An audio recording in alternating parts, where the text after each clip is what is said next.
कहाँ बारू हो? आ गई नी कहाँ गौरा नहीं और घूमला समाथे नहीं खे आज बैठे खाना में चल गए नियत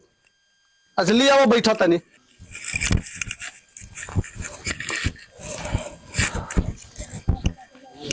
मुखिया जी कने चल गए रहनी हो। ठीक बा ली खाना ली पानी लेके आवत नहीं ले आवा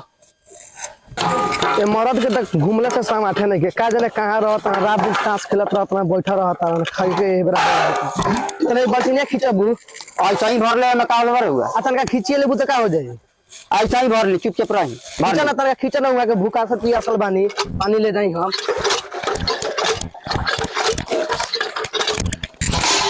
तोरा नहीं लगत आंखवा में बाई तन लेबा हमरा आंखवा में बाई तन लेबा कि तोरा आंखवा में बाई तन लेबा हमरा आंखवा में बाई तन लेबा हमरा तोरा आंखवा में पड़ गई हम दिगलिए तोरा देवा पानी तोर बार तोर कवर करते तो फिर तेज बन तू हमर काठी कदर करबे तोर तो कदर हम करतानी हमर भतार कल होइले बा हमर भतार सब कुछ कइले बा तोर भतार कथि कइले बा रे खाली घूमेला हां बजबू तू आज तुझे पर उतरल बा पूरा हो या तोर बिल बनवा कर जा का भलो का इतना बेचैन भलो सुना ना रख कहना बात तो भलो बताबू तो हम जानम हम तो ये पानी बिगड़ रखी हमरा पैर पर तब ने कुछ बोलनी है हम का हम पूरे झूठा नोट ले बिया तब के सब बदन में भैया सब होगा बुरा बात है और सब समझ में नहीं आता ओकरा कितना नहीं सकता ले हमरे गले कर दे आ झाड़ गाला वाला अपन कोल अलग हलवान तो बरो न तो हम चल जाम टेंशन काले करू हम बन ना हम आज मिस्त्री बड़ा तनी आज साले कल खुली बाबूजी को बोला तनी बाबूजी बतियास बड़का से बड़को के हम देखत तनी ओकर चाल बानू मेहरारू के फेवर बहुत करता बहुत पक्ष है मेहरारू तो कुछ बुझाता उचर बाथरूम में केस निकल लखियो पानी गिरा दे लखियो यही बेरे कल हरी तो रहम ना रहा तो हम कुछ होगा दे हमरा से तू नहीं जेबू तो अभी जाएंगे रहोगे जाके जा तब मिस्त्री बोला ले बिल्कुल टेंशन मत अब हमारा भी जाता नहीं का भइलो कि रोते आओ तर तू तो गइलो पानी लियावे को भी आउर और भावे सौतीली है तू हमरा के झोटा लसार मोड़ ले बिया कॉल पर जल्दी आज कॉल में हिस्सा लगवाई रुआ बाबूजी से कह के चली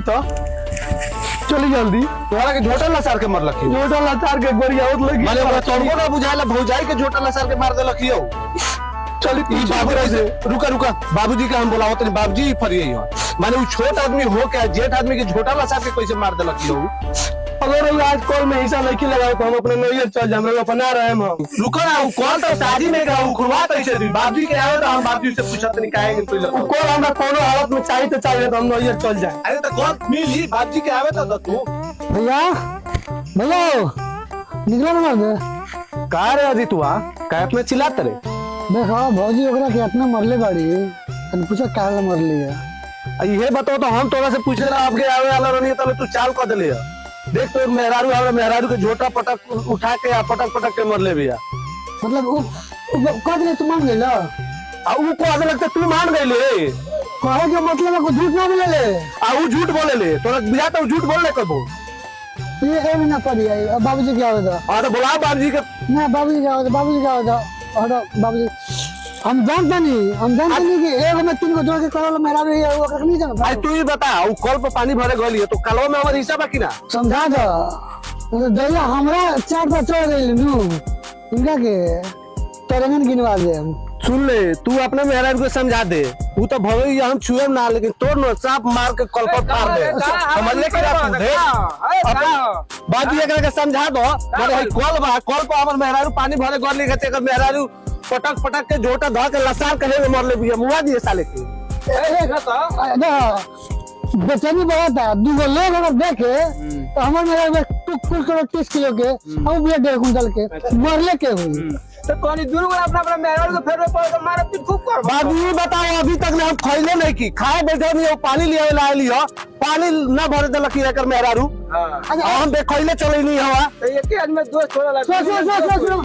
कालवा के कर कालवा तो साजी में के बा साजी में के तो साजी में के नहीं थे पैपो के कर पैपो साजी में के बा पैपो हम अपना पैसा से किले बनी हां तू अपना पैसा से किले बा कौन तू कमालिस रे तू कौन से कमालिस कि तू अपना पैसा से कॉल किले बड़ी ए सुना सा तोनी कर के मारे तो हमारा और मियाज खराब हो जाता रे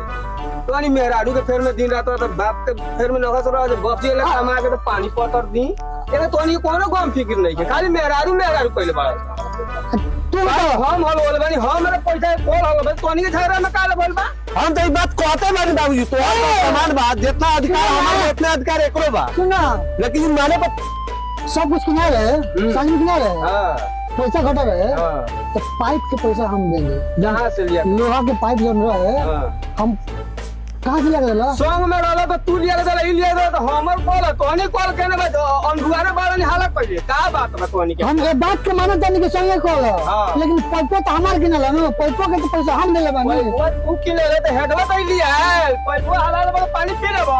हम कहत नहीं के संग के कॉल हम कहाँ कहते ना तो ओमे का दिक्कत बा दुनिया नहीं पानी पियो अपन पियो ना लेकिन पाइप हमार किनल हो पाइप हम उखाड़ ले पाइप तो और के उखाड़ ले पाइप उखाड़ ले तो उखाड़ तभी हम देखा उखाड़ उखाड़ उखाड़ चल उखाड़ पाइप उखाड़ ले तू उखाड़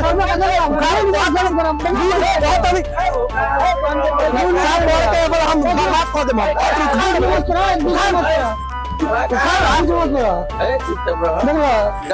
देख लो बाकी जन मार लो बाकी जन बाजी और बता आज ये पंच साहब भाई पूछो तो पूछो दिमाग खराब करे बिना मतलब के ना पूछो पंच साहब आइल बने पूछो कौन जाए कौन के खोल दे के कौन दिमाग के तोरा से बोल कैमरा के बोले अच्छा छिपा लो ना क्यों से बोलला के मैं का करज बटे बात बताओ बात का बा देखिए जब कॉल हलन कल जब हमने शादी में से कॉल हलन उन्हें पाइप के पैसा हम दिले बनी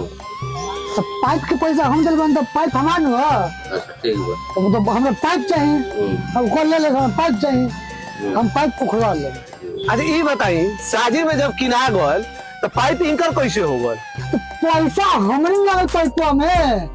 पाइप में पैसा हमर लागल तो पाइप भर के कर शादी में जवन की किनाइल बा